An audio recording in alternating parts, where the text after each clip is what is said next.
Ikaw, Daddy, simula ng 2005, di ka tumigil. Simula sa Aquabest, Colon. Nakahuli yung 2016, malapit. $45,000. Inutang ng asawa ko, 3 sunod-sunod para sa'yo.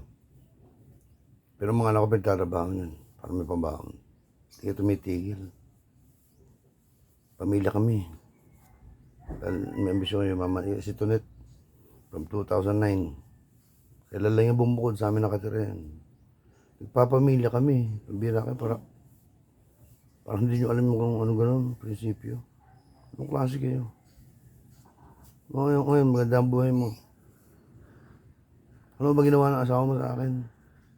Dahil para wag ako makialam. Tinraidor nyo ako eh. Tinraidor nyo ako. Ba mo sabihin ako na hindi ako ang tunay ng pamilya, asawa lang ako. Ikaw daw, Daddy, ang tunay niyang pamilya. Saan nagagaling yun? Ha? Malupit kayo. Dahil na yan sa ambisyon nyo yung mama. Eh, wala ka namang puhunang ganyan, Daddy. Totoo lang. Hindi mo tinantanan yan. Yahoo Messenger pa.